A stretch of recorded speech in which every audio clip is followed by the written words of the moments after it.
I never thought I'd be the kind of guy to get blindsided like this. I always prided myself on paying attention, on noticing the little things that add up. But she was good, too good. We'd been together for 5 years, planning a future, talking about kids, buying a house. I was convinced I knew her inside out. That's why when she started taking these business trips, I didn't think much of it. She'd leave early in the morning, say she was flying out for a few days to meet clients, then come back looking oddly tense but with a smile, as if nothing was wrong. The first red flag was her phone. I'd notice her texting late at night, quick messages she'd hide when I walked into the room. Nothing obvious, just enough to make me suspicious. I'd ask her about it and she'd brush me off, saying it was work stuff, nothing to worry about. But I felt my stomach tighten every time I saw her hurriedly shove her phone into her purse or sneak a glance at it when she thought I wasn't looking. I told myself I was paranoid. After all, we'd planned this wedding. She was the woman I loved, wasn't she? Then came the trip that changed everything. She left on a Monday morning, same story, work trip, she said. But this time I decided to follow her. Maybe I was just desperate to catch her in the act, or maybe I was finally tired of feeling like a fool. I waited a few hours, then drove to her office. I thought I'd surprise her, maybe get a glimpse of her routine, see if she was really working late or just hiding something. What I saw burned into my brain forever. Her car was parked outside a dingy apartment building I'd never seen before.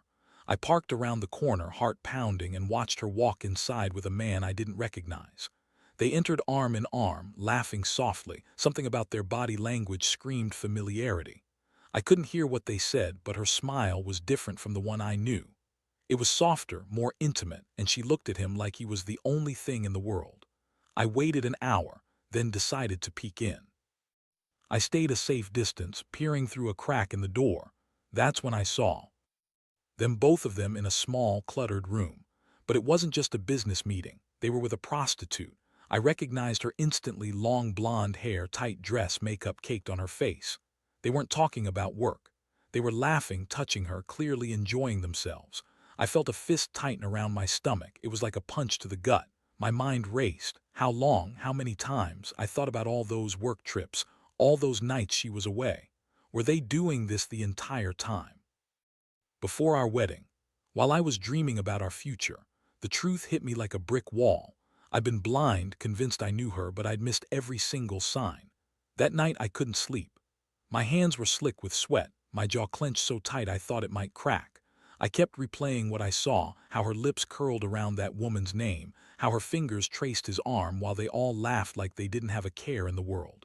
The betrayal tasted worse than anything I've ever known.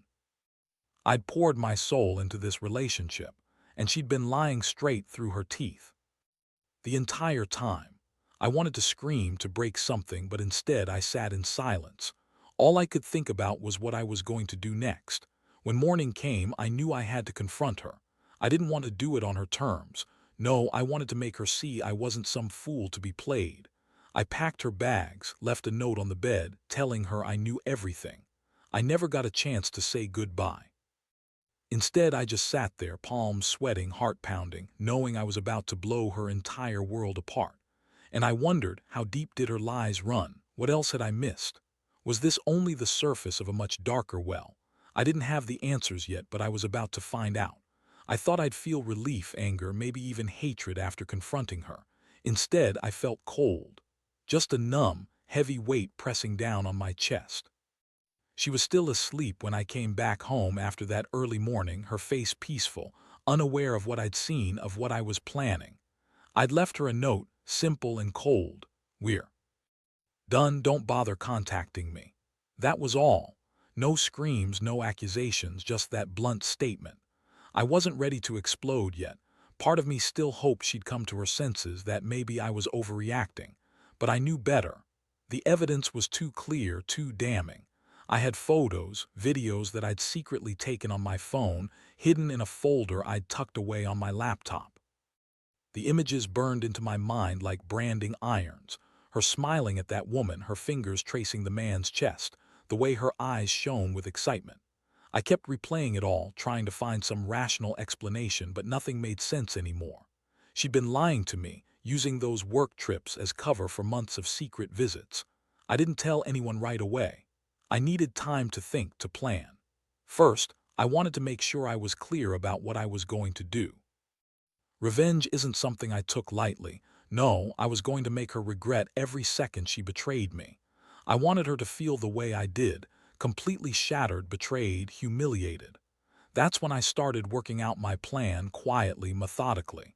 It was going to be dirty, calculated, and final. I knew her routines. She still had her phone, her emails, her social media. I started digging through her messages, her contacts. I discovered that she'd been seeing that woman, that prostitute, more than I'd initially thought. Not just once or twice, but regularly for months. I found receipts, hotel bookings, even a few photos of her, seemingly proud with that woman's arm around her. For all her talk about how professional she was definitely crossing lines I never imagined. I also learned about her boss. I'd always disliked him, smarmy, self-important, the kind of guy who acts like he's the king of the world. Turns out, he was the mastermind behind it all. He'd been orchestrating her trips, feeding her lies, keeping her busy while he used her for his own sick needs. It all clicked into place. The frequent absences, her secret phone calls, her nervousness when I'd ask about her trips. She'd been caught up in his game and I'd been too blind or too trusting to see it. I needed leverage, something that would shake her to her core. That's when I started planning my revenge. I'd been gathering evidence, recordings, photos, receipts. I knew I could destroy her reputation if I wanted to, but I wasn't interested in a public shamming. No, I had something else in mind. I wanted her to feel the loss, the pain, the guilt. So I decided I'd make her the one to suffer, not just with words but with actions that would make her understand what she'd thrown away. The first step was to make her realize I knew everything. I sent a message on her email, not directly from me but from an anonymous account. I told her I'd been watching, that I had proof of her double life, that I knew about her visits and her affair with her boss. I didn't leave my number. I just wanted her to think she was being watched. The look on her face when she read that message, that was priceless. Her eyes went wide, her hands trembling like she'd just seen a ghost. Next, I orchestrated a little visit of my own. I hired someone I knew, an actor, to pose as a private investigator, to call her, pretend they had evidence of her affair, and threaten legal action if she didn't come clean. I wanted to scare her, make her see that her lies had consequences. When she finally called, her voice cracked. "Who is this? How do you have this?" I kept my voice cold even as my stomach churned. Her face was a mask of panic, guilt, and rage. I saw her clutch her phone like it was a lifeline, her eyes darting around, searching for a way out. I didn't say a word. I didn't need to. Everything was in those images, in her trembling hands, in her wide eyes. I'd finally struck a nerve. That moment marked the beginning of her downfall, and I was just getting started. I knew I had to be careful, though. I couldn't let her see me coming entirely. Not yet. I had to keep her off balance, make her think she still had some control. But inside, I was boiling with fury, knowing that the woman I loved had been dead inside for months. The betrayal was a wound I didn't think I'd ever recover from. And now, I was about to make her pay. The days that followed felt like walking on thin ice. I kept my cool, but inside a storm was brewing. Every time I saw her, I could feel my fists tight and my jaw clench. She was walking around like nothing was wrong, but I knew better.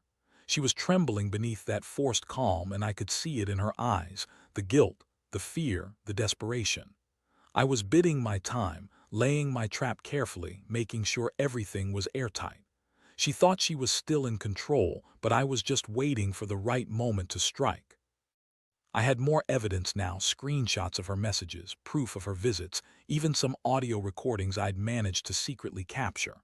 I kept them all in a secure folder, hidden away from her view. I didn't want to give her any clues.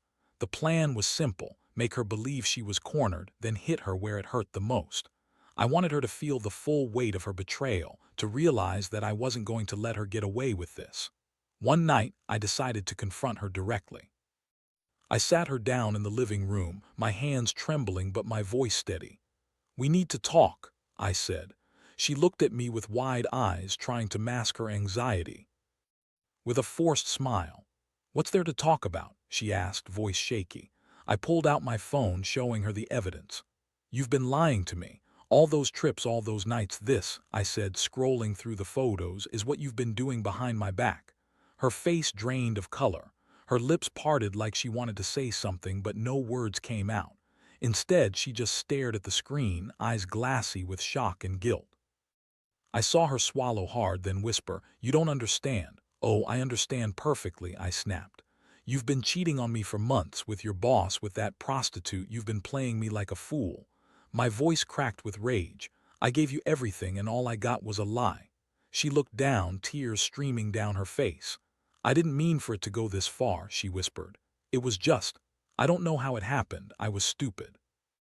That's when I realized I had her right where I wanted her. Her defenses were down, and I knew I could push her further. I pulled out one more piece of evidence, an audio clip I had secretly recorded of her admitting to the visits. I pressed play, and her face twisted in shame. She clenched her fists, eyes darting around as if trying to find a way out.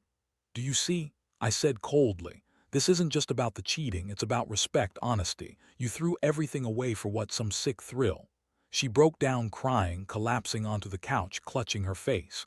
"Please, I made a mistake. I never wanted to hurt you." I felt nothing but anger. Too late for that. You shattered everything we had. My mind raced with what to do next, how to make sure she paid for what she'd done. I knew I couldn't just walk away, not after this. I had to make her understand she'd lost everything.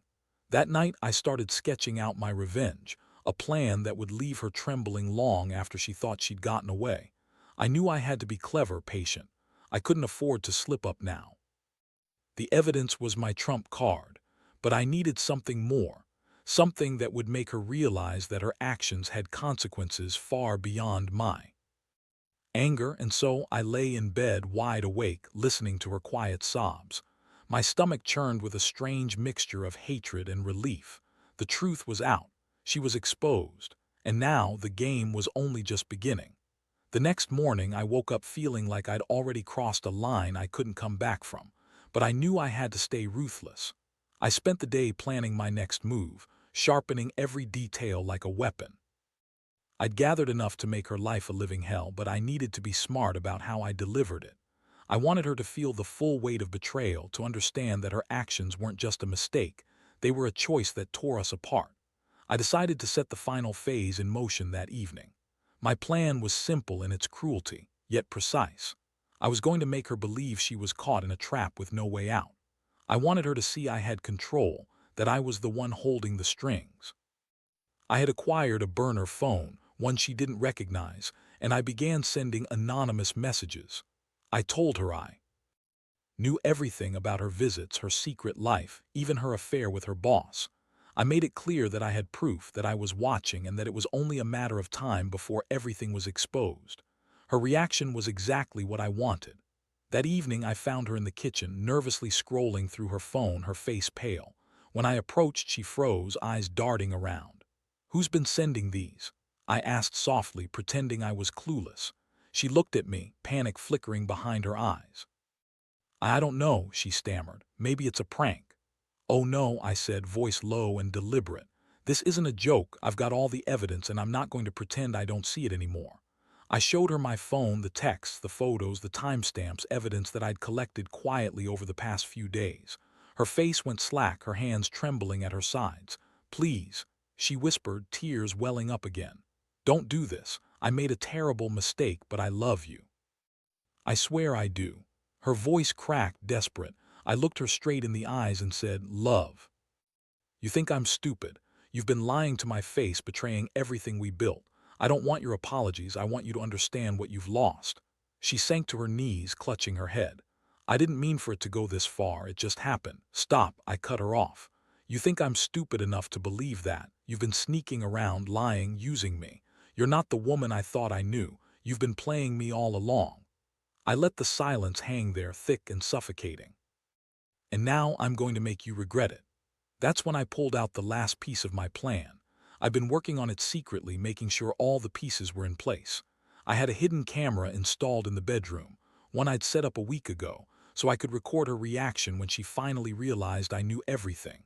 I knew she'd try to deny it to lie her way out, but I wanted her to see herself caught on tape, vulnerable and exposed. Later that night, I told her to sit down. Her eyes darted around, trying to read my face, trying to find a way to escape. I pressed play on my phone, and there she was, caught in the act. Her face twisted as she saw herself on the screen, her lips trembling, eyes wide with shock. She tried to turn away, but I kept the camera rolling. "Do you see this?" I asked coldly. "This is what you're hiding from me. This is who you really are." She burst into tears then, sobbing uncontrollably, her body trembling like a leaf. "Please," she begged, voice broken. "Don't do this. I'll fix it. I swear I will." But I'd already made up my mind. The damage was done. She was exposed. The woman I loved was a stranger behind that screen. I knew I had her right where I wanted her, a cornered animal, desperate and defeated. I had everything I needed to break her completely, but I held back. I wanted her to feel it, every second of the betrayal, every ounce of her own guilt. That night, I left her alone in the dark, knowing I'd sealed her fate. I sat alone in the living room, the evidence spread out before me, feeling like a different man. The revenge was only just beginning, but I already knew this was the end of the line for her. How could she look in the mirror after this? I didn't want to hear her excuses. I only wanted her to understand that her lies had consequences, and I was about to make sure she understood just how deep those consequences ran. The following morning, I woke up with a strange sense of calm mixed with fury. I knew I'd done everything I could to prepare. The evidence was irrefutable: screenshots, recordings, the hidden camera footage. I'd made her see herself exposed, vulnerable, and helpless. That was my goal. I wanted her to feel the shame, the regret, the loss of control. I was ready to face her and end this chapter of our lives once and for all. She was still sleeping when I walked into the bedroom. Her face was streaked with tears, her eyes swollen from crying all night. She looked broken, utterly defeated. I felt a cold satisfaction watching her. I sat on the edge of the bed, pulling out my phone, and started the call I'd been waiting to make. "Hello," I said, voice carefully measured. "You don't know me, but I have proof of your affair. I've been watching your moves for weeks. If you want to keep what's left of your reputation, meet me in the park in 30 minutes, alone." I hung up and watched her stiffen. Her eyes darted between me and the door. She tried to speak, but no words came out. I could see her thoughts racing, trying to find a way out of this, trying to lie her way free. But she knew better. The game was over. 30 minutes later, she showed up, looking like a lost child. I was already waiting in the park, a small, secluded spot I'd chosen for its privacy. When she arrived, she hesitated at first, then slowly approached. Her voice trembled as she asked, "What do you want?" "I want you to see what I've got," I said, holding out my phone. I pressed play, and her face crumpled as she recognized herself on the screen, caught in a compromising position with her boss, her hair messy, her makeup smudged. She stared at the device as if it wasn't real. "Is this real?" she whispered, voice cracking. "Oh, it's real," I said coldly. "And I've got more. Every lie, every trip, every secret visit. You thought you could hide it forever, didn't you?" She looked to the ground, silence hanging between us. I saw tears streaming down her cheeks, but I didn't feel pity. Not anymore. I'd given her a chance, and she'd blown it. "You're right," she said softly. "I was stupid. I didn't think it would come out. I don't want to lose everything." "You already did," I shot back. "But I want you to understand something. This isn't just about cheating. It's about respect, honesty, loyalty. And you threw all of that away for some sick thrill with that prostitute, with your boss. I want you to see how much you've wrecked." She looked up, eyes brimming with tears. "Please," she begged. "Can we just talk? I'll do anything." "No," I cut her off sharply. "You had your chance. Now I want you to know I'm taking everything I can from you. The house, the money, everything. I've already made arrangements." Her face went white.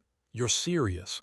"Dead serious," I said. "And I'm not going to fight. I want you to pack your things and leave. You're not welcome here anymore, not after what you did to me." She stared blankly, then nodded slowly. Her shoulders sagged, defeated. I pulled out a set of keys from my pocket and handed them to her. "Here, take your stuff. Leave now. Don't contact me again." She took the keys silently, then turned and walked away without a word. I watched her disappear into the distance, feeling a strange mix of relief and emptiness. The woman I'd loved was gone. She betrayed everything we once stood for. As she left, I stayed in the park, feeling the weight lift but also the hollow ache of betrayal. I knew I'd made the right choice, but it didn't make it easier. Watching her walk out of my life forever, I finally allowed myself to breathe. The saga was over. I'd taken my revenge, and now I was free. Looking back, I realized this wasn't just about revenge. It was about reclaiming my life from someone I once trusted. If you're ever in a similar situation, don't wait. Trust your instincts, gather your proof, and don't be afraid to walk away. Because sometimes the only way to truly move on is to cut loose the one who betrayed you. In the days that followed, I felt like I was waking up from a nightmare I couldn't fully remember.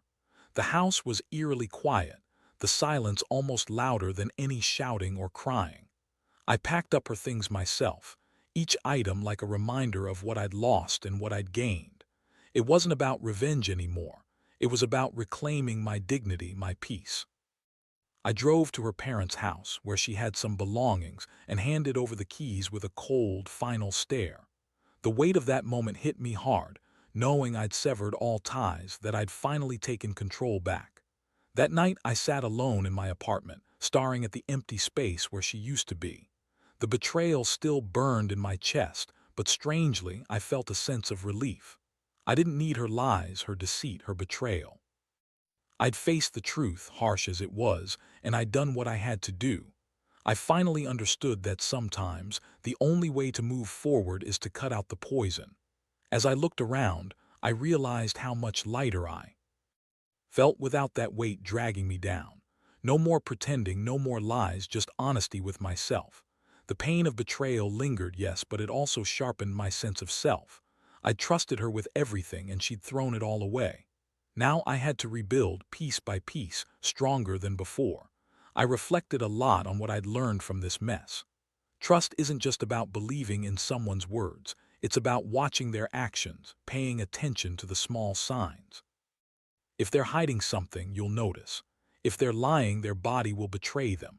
But even more important, I learned that revenge, while satisfying, can only truly heal when it's about reclaiming your power, not just punishing someone else.